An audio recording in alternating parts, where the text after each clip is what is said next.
পার্বত্য চট্টগ্রামের প্রথম চিকিৎসা বিজ্ঞানের উচ্চশিক্ষা প্রতিষ্ঠান রাঙামাটি মেডিকেল কলেজ 2014 সালে প্রতিষ্ঠা হলেও শিক্ষা কার্যক্রম শুরু হয় 2015 সালে।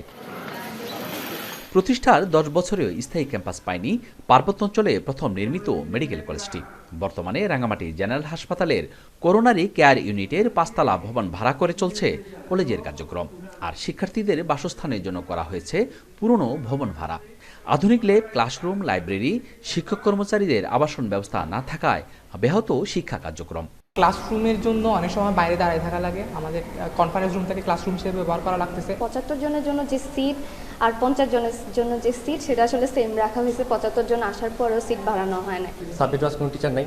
থার্ড ফেজের ক্ষেত্রে হচ্ছে কি আমাদের ফার্মাকোলজি মাত্র একজন টিচার। অন্যান্য মেডিকেলে যেভাবে ওরা প্র্যাকটিক্যাল প্র্যাকটিস করতে পারছে বা ওরা ওই জিনিসটাতে নিজেকে ডেভেলপ করছে, আমরা সেভাবে পারছি না আমাদের স্কিল ডেভেলপ করতে। অস্থায়ী ক্যাম্পাসের অদূরেই প্রায় 26 একর জমির অধিগ্রহণ সহ মাস্টার প্ল্যান ও ডিপিপি নিয়ে 2017 সাল থেকে স্বাস্থ্য অধিদপ্তর ও রাঙামাটি গণপূর্তের মধ্যে শুরু হয় চিঠি চালাচালি। কিন্তু আমলাতান্ত্রিক জটিলতায় ভবন নির্মাণ কাজ বিলম্ব হওয়ায় 2019 সালে আন্দোলনে নামেন শিক্ষার্থীরা। 5 বছর আগের সেই আশ্বাসের বাস্তবায়ন না হওয়ায় চলতি বছরের 11 সেপ্টেম্বর ফের রাজপথে নামেন শিক্ষার্থীরা, কিন্তু তাতেও মেলেনি ফল।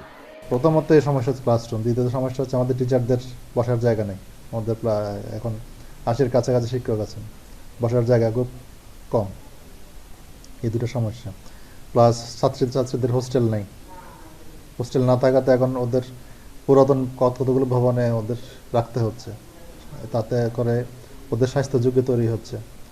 তাছাড়া শিক্ষকদের থাকার কোনো কোয়ার্টার নেই। এর আগে ডিপিপি পাঠানো হলেও কিছু সংশোধনী থাকায় তা ফেরত পাঠায় প্রাক প্রকল্প মূল্যায়ন কমিটি।